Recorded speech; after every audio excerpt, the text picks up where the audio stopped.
maybe I wouldn't have, allowed the business to progress to that level. So, moving out of the way, to your point, it is an ego thing. But if you build your team appropriately and give them the right incentives and create a culture of entrepreneurship, then raise yourself to a level more strategically to work on your business. Welcome to the Next Level Income Show, where it's our goal to take your income, your investments, and your life to the next level. I'm your host, Chris Larson. If you haven't yet, get a copy of our book for free at our website, nextlevelincome.com. That's www.nextlevelincome.com. Just click on the book link, and I'll even send you a copy if you put your address in. On today's show, we have John St. Pierre. John is an entrepreneurial executive with 25 years of business leadership experience, co-founding and growing two companies to over $50 million in revenues each. John is the majority owner and chairperson of Rhombus Group, a private holding company formed in 2020, comprised of several small businesses. His mission is to help entrepreneurs, intrapreneurs, and their companies achieve their goals and dreams. And today he's going to share some of his tips, the 7 principles from his new book, The $100 Million Journey, your guide to growing the business of your dreams without going off the cliff. John, welcome to the show. Great to see you again. Excited to be here, Chris.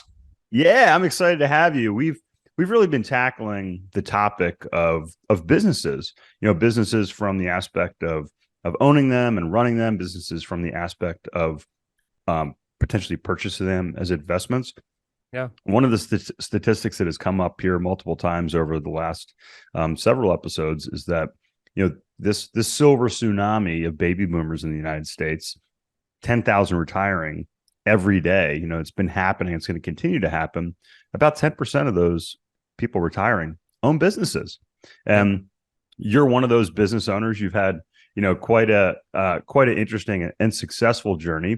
We're also going to share your new book with the audience here, and how they can get a copy here as it launches here in the next few weeks. But before we do, John, I'd love to share a little bit about your journey and background story with the audience first. Yeah, no, I appreciate that, Chris. And you're right. There's a lot of activity going on for entrepreneurs and people who really want to own business assets. And that's a real key that we should talk about a little bit later. My journey has been really entrepreneurial since being very young. In college, I was a Canadian student in the US, and for a summer job, I had two choices. I could go intern at an accounting firm, which is the degree that I was going for, or I could go back to Canada and summer job. And I did that 1 year, went home and planted trees in Northern Ontario. And that was not my idea of a great summer job. So second year, I got a little more creative.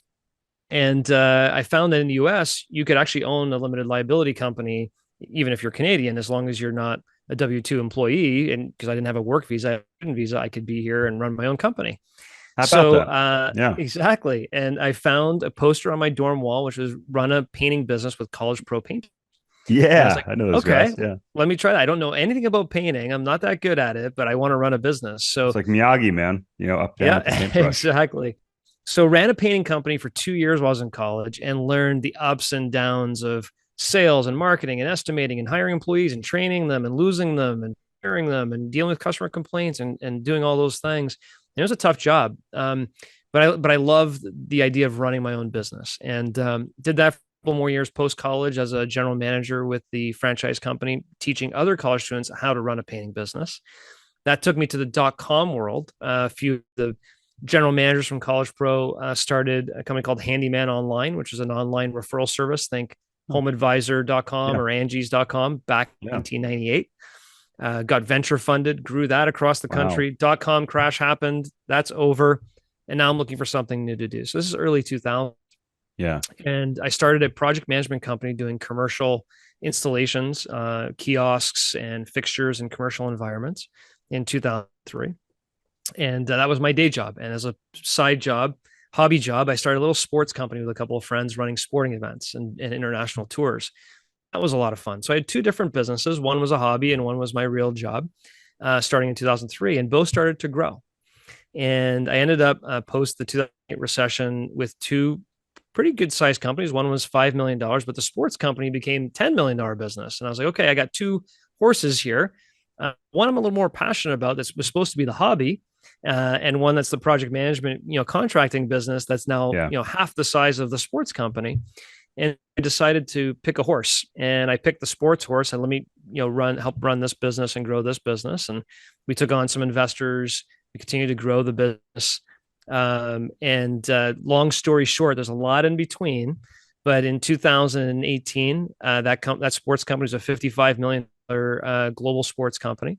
Wow. I was the CEO and president, and I got fired from the company that I co-founded 15 years prior. Wow. And devastating moment. Had to lick my wounds, a lot of introspection, a lot of learning. Thankfully, I still had the project management company that was still, going along. It was kind of like the tortoise and the hare, kind of situation. The tortoise was still kicking and still running. Yeah. And went back to this business and said, okay, I'm not going to do what I did over there, but I still want to grow this business asset, and took principles that I learned from my failure, applied them over here, and grew that business from at the time, back in 2016, it was about a $5 million company to north of $100 million in revenues in 2022, Awesome. the right way. And there's a lot of keys within that. Yeah. And now I'm on a mission to share kind of my principles of entrepreneurial success that I learned, almost to do this, not that type of format, because I learned some hard lessons, and I want to make sure that I can help others with them. It's I can kind of hear and see the pain as you talk about that. But it's interesting. I had a conversation yesterday about how these failures that we face early in life end up being more valuable than the successes in a lot of ways, if we can push through them, right, as you did and were able to do. This has come up as being a parent, with seeing my children, my boys that are 11 and 13, face struggles, and say, well, hey, would I rather they face them today, fail forward, as they say. And also came up, my friend Jamie Bateman, we're in a mastermind group together. He recently came out with a book called Adversity to Abundance, From Adversity to Abundance. Yeah. I was featured in that book with my story and some of the losses I'd faced. And as I read through the book, it really amazed me with not only the diversity, from a mutual friend of Jamie and I's being held up at gunpoint and being robbed, in his business, to, like I was saying with me, losing both my parents, a friend, and that sort of thing. So if we could, John, if we could kind of step back a little bit. I mean, first off, I think getting through the 2008 recession with two businesses intact is phenomenal. And as you look back and you say, hey, there's 2008. Today we look at Apple and we look at Amazon and we look at Facebook and we look at Twitter and all these companies. A lot of them were not born out of 2008, but they really exploded out of 2008. Before we talk about kind of that first the sports business, what did you learn going through 2008 with those two businesses? Chris, their businesses go in cycles, right? And there's the 2000.com crash. Then there's the 2008. 2012 wasn't a picnic. See, COVID brings another scenario, and there's going to be another one to come at some point. Yeah. And through every one, I learned something different. There were three keys I learned in 2008. One of my mentors, Charlie Chase, he's today the CEO of California Closets. And during 2008 recession, he said, look, there's three keys here, right? Number one, cash is king and queen, and you got to conserve cash. Make sure you're collecting from your customers. Make sure you're renegotiating with your vendors. Make sure your margins are right. But cash is king and queen, number one. Number two, upgrade your talent. I'm like, well, hold on a second. You just said cash king, and now you're asking me to go upgrade my talent. That's interesting. He's like, well, everybody else is hunkering down. Now's the time to press. Because there's some salespeople, there's some great marketing people, there's some great people out there that are getting laid off because their companies want to hunker down because they're scared. This is how you gain market share. And the last piece of it was, now look at your talent on an A, B, C, D scale, and you got to challenge your C and D players to start playing at a higher game, or unfortunately, they need to move on. You got to demand more for your team and look in the eyes and go, this is the reality of the situation. We need more. So those are the three key lessons I learned. And getting through it was tough. We had a customer that we were a small company at this time, went bankrupt and owed us $225,000. The sleepless nights, taking myself and others off payroll, going, sorry, I can't pay you for a few weeks, but stick with me so we can pay everybody else and keep them here. I didn't think we were going to survive. And when I got to the other side of it, I was like, oh my gosh, now I need to take a breath. Let me go focus on the sports company. Because on the sports side of things, it was a totally different scenario. People will always invest in their kid and sports. So that didn't really have as big of an impact. So there's different industries, different cyclical events that happen. Yeah. Right. Yeah. So that's interesting. So that sports company, was it focused on youth athletics? Was that what Yeah. so that's a fairly recession resistant industry. That's interesting to think about. Mm, But yeah, I was contemplating this not too long ago, thinking about, hey, what are we gonna do with our kids if there is like a recession? And I'm like, we're gonna keep them on the same track.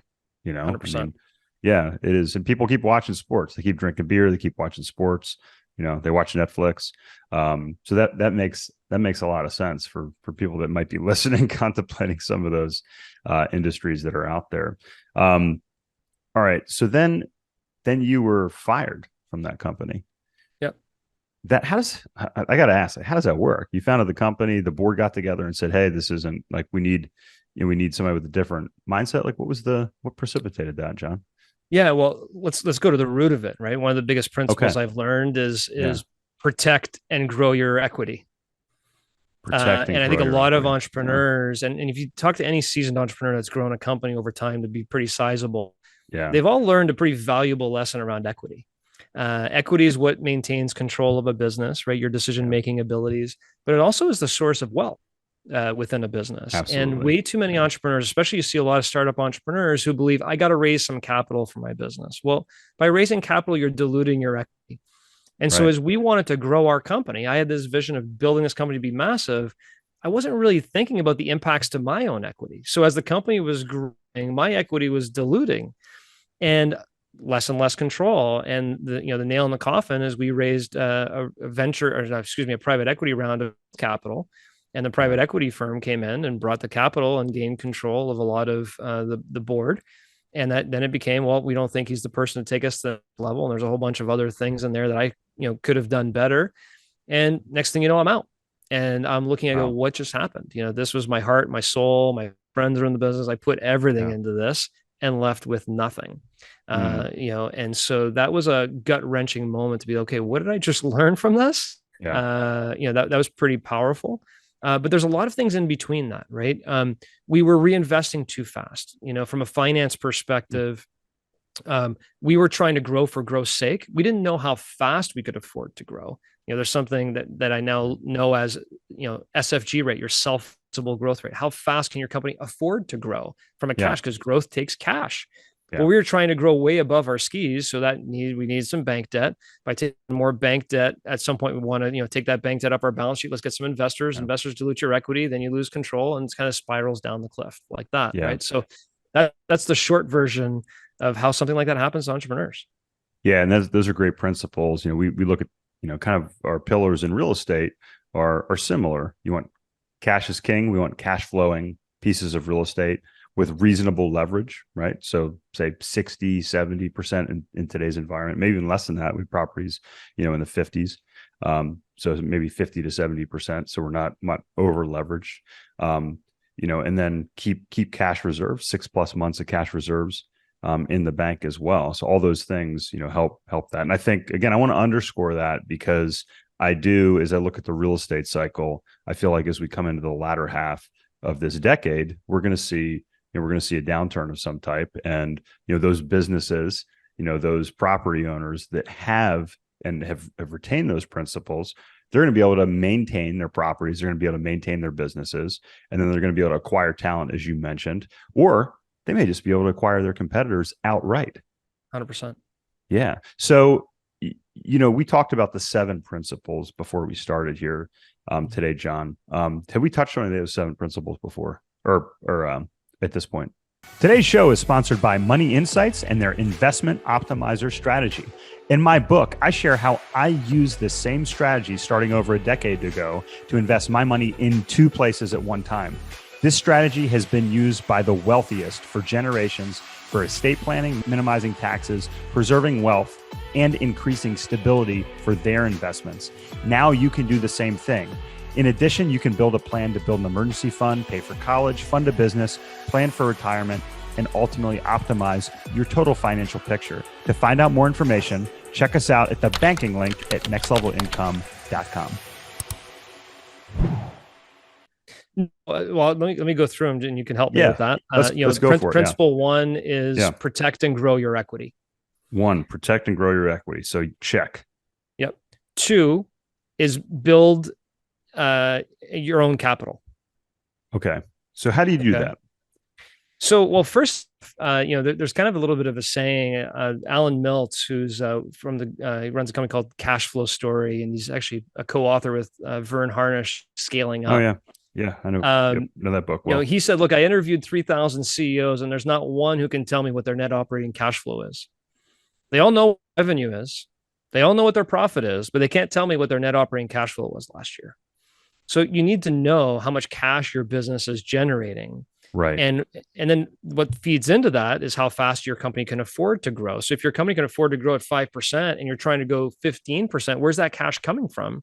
You got to go get external forces, whether bank leverage or investment capital to come in and help you. Mm-hmm. And then what's your capital strategy? So right now, what you're seeing, Chris, people want to start their business and like, oh, I need capital to start my company. Mm-hmm. Well, maybe the best way to start your company is build a product or service you can actually sell, start generating cash, and then invest that cash and hold 100% of your own equity. You don't need investor capital, but people want to grow too fast. They're chasing that, unicorn type of business. There's fundamental principles. If you build your own capital, you don't need other people to fund your business. Similarly to the real estate example you gave, if you do it right with the right leverage and the right cash flow, there is a downturn, you will survive because you have the right fundamentals. You'll be able to get through without needing other people to come help you or bail you out. So that's principle number 2 is build your own capital. Wonderful. Principle number 3 is reinvest smartly. So, the example there is, you can build your own capital, but then go gas it on bad property investments or go gas it on, we're going to now diversify our business into a bunch of business lines we don't know anything about, as opposed to focusing on our core. You can make a lot of big mistakes reinvesting the cash that you're making, and as opposed to reinvesting the capital and the cash you have to further increase your self-financeable growth rate or further increase that operating cash flow. So reinvest smartly. Yeah. So it should be sorry to pause there, but yeah. So, and that, I think what that means is, from an investor perspective, if you're reinvesting money, those investments should generate the same or greater returns as that original investment. We see stock buybacks, right, for companies that are buying their shares that they feel is undervalued, instead of potentially investing in new endeavors because their inherent, value of the business is higher, for instance. And exactly. They're saying, look, we're not gonna invest in these other areas because it doesn't make sense. So we're just gonna basically increase our equity. Okay, that makes a lot of sense. Is it going to increase your net operating cash flow or not? If it's not, you shouldn't do it. Yeah. If you can increase your net operating cash flow, be able to grow further, right? So that's an important one. Principle 4 is build a culture of intrapreneurship. So I love this. Yeah. Right. So you need to hire for core values. You need to build a culture within your business that people feel empowered to grow the company as if it was their own, give them responsibilities, lead situationally, and help build a team that ultimately can replace you, which is coming down the line in the principle, but build a culture of entrepreneurship within your company. So that's principle 4. I think that's fantastic. And, coming from a sales background, one of the books I read early on, and the name's escaping me now, but it was written by the gentleman that owned the biggest Cadillac dealership in the country, and company, but it was in Texas of all places, right? And what he did was everybody was on commission. So everybody was incentivized by the sales. That meant the person that was washing your car after it came in for a service, they wanted to make sure you were happy, so you would come back and do that. And then it also reminds me of a book that James Altucher wrote called The Rich Employee. And now James, if people know his story, James Altucher is an entrepreneur, but he wrote this book called The Rich Employee. And I read it, and it was intriguing to me because as a salesperson, you're kind of an entrepreneur. You have almost like your own franchise within a business in a lot of ways, depending on what type of sales role you're in. And I really took a lot of his principles to heart and did that. And it's something that I try to instill in our business as well, as to bring people on and empower them and do that. So I love that. Build a culture of entrepreneurship. That's fantastic. Yeah, Chris, if you take that a step further, right? Like every single person that works for your business has their own balance sheet, has their own personal family, whether they're an FC or not, they have a balance sheet, they have revenues, they have debts. How can you help them grow so that they can build their own wealth, livelihood machine right? And empower them to make decisions that will help them grow and build, whether that be with your company or not. It is really, really empowering. We talk about things such as, providing people some equity opportunities to don't give them real equity in the company and make that all messy Right. but provide them opportunities to appreciate, grow with the business and participate in the appreciation of the value of the company. It's a really important component. Principle 5 is protect the house. So how do you ensure that as you're building this, you're fully protected against any possible scenario that could happen? They'll just send you right back down the other way in your business, right? So that's different than protect your equity, just to clarify, right? So this would be protect your house, like proper legal structures, making sure that you're aware of like what can totally derail your business, stuff like that. Yes. Yeah. Vulnerability assessments. Are you doing vulnerability assessments on your business? Being careful about, how you're bringing people into the business. Proper insurance coverages. There are certain things commercial liability insurance plainly does not cover. Do you have the right HR policies and procedures in place to avoid costly litigation of what you got going on? So there's a lot of different ways you got to really protect your business. And it's a place where entrepreneurs are very vulnerable because they don't really pay attention to the I's and T's. They, that's going to be handled. Everything will be fine until a big fire happens. And then it's a problem. So that's protect the house. Principle 6 is access your owner's liquidity, which is really how do entrepreneurs access the liquidity that they're building up in their balance sheet in tax efficient manners. I love this. In real estate, for example, you got the exchange, right? You can sell a property and 1031 exchange it into another property, or refinance, or refinance. Other ways to do it that keeps your assets working for you, but minimizes or defers some tax liabilities that you have, and continues to build your assets, continues to employ people, continues to build what you got going on. There are ways to do that. I think the typical entrepreneur just thinks I got to sell my company in order to make money, right? Because my company needs working capital. It needs all these things. Yeah. What do you do? How do you do that? I think there's a bunch of different ways, right? I think the traditional ways are I'm going to take distributions from my company. Sure. So I'm going to take cash out of my own balance sheet, which weakens my balance sheet position, or I need to sell. I need to sell so I can monetize what I've built.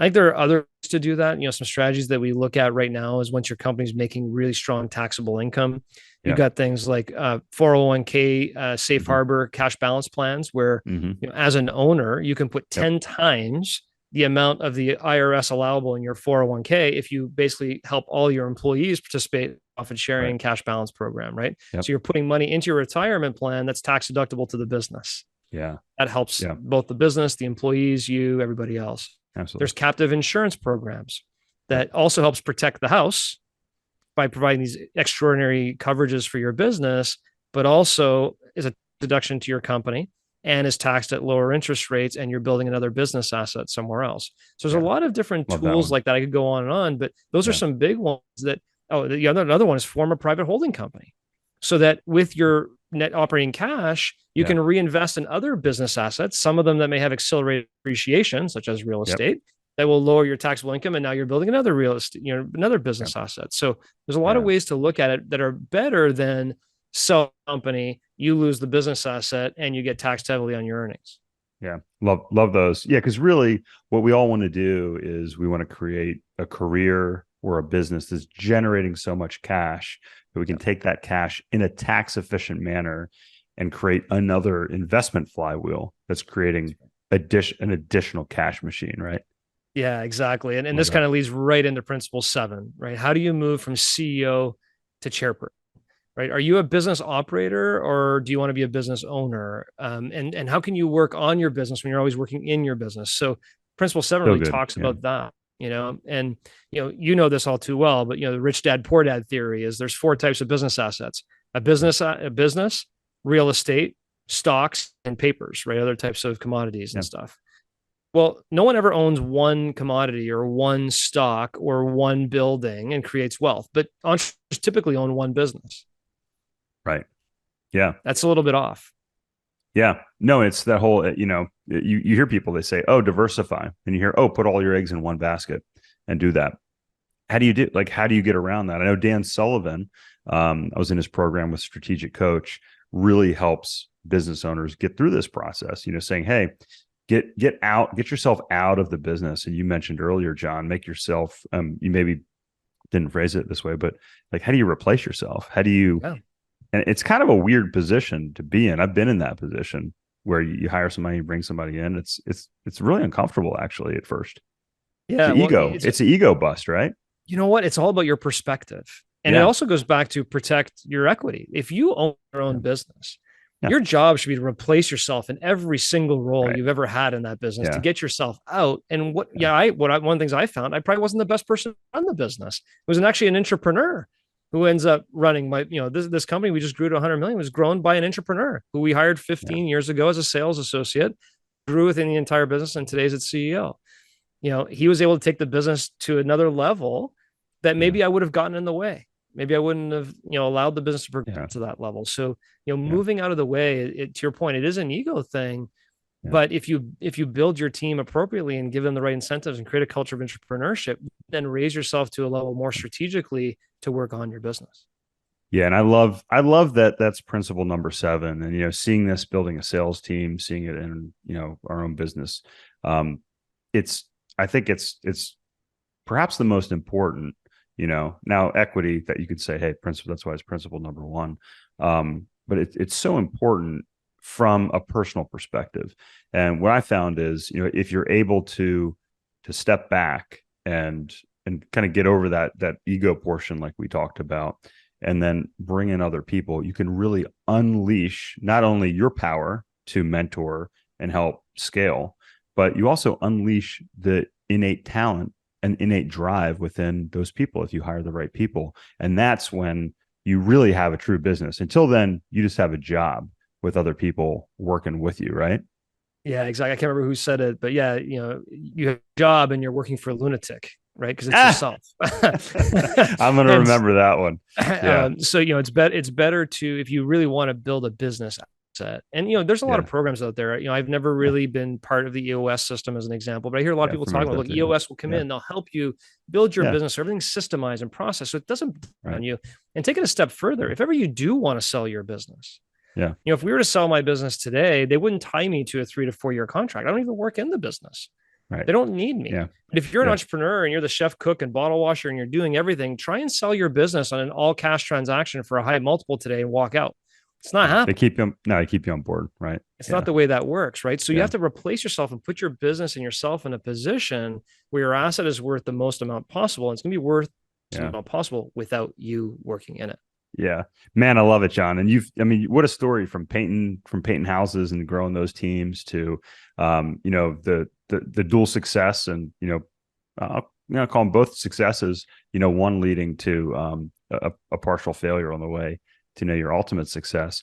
But I'm super excited for you to share the title of your book, share when it's coming out, share how the audience can get a hold of this, learn more about these 7 principles. Because if you're a business owner, you got to check this out. You got to check this out.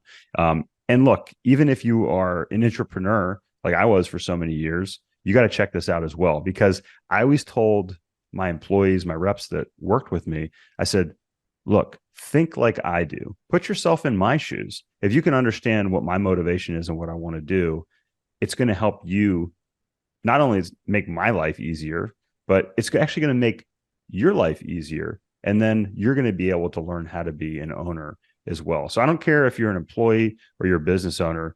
I think you should check out John's book. Yeah, no, I appreciate that. The book is called The $100 Million Journey: Your Guide to Growing the Business of Your Dreams Without Going Off the Cliff. And as you talked about, covers the 7 principles of entrepreneurial success in pretty good detail, with actionable items, with a workbook. Brought in experts to help me develop some of these, because there's a lot of areas that, quite frankly, even myself as an entrepreneur, after 20 some years of being an entrepreneur, I knew nothing about, and I should have. And so the book is not just a traditional business, there's actual actionable stuff in it that hopefully people can enjoy and work through. I love that. And we have the link here in the show notes. But if you don't mind telling everybody, what's the website where they can access that book, John? And I'm excited to read it. I know we're recording this a little bit before it's officially launched, but where can everyone find that? Yeah, you can find it at the website is 100mjourney.com. And certainly on the social handles, at John St. Pierre 100, you can find me there as well. Outstanding. John, it's always great talking to you. Not just because you're Canadian like my wife, but also because you have so much wonderful knowledge to share here. And yeah, again, check out John's book. We have the link here in the show notes, 100mjourney.com. Whether you're listening to this before the book is out or not, you can access that website right now. And John, we look forward to hearing about the success of your book and wish you continued success as well, my friend. Yeah, same to you, Chris. Thanks for having me. Hey, Chris here again. I hope you found this episode valuable. Now, I have one more thing to gift you.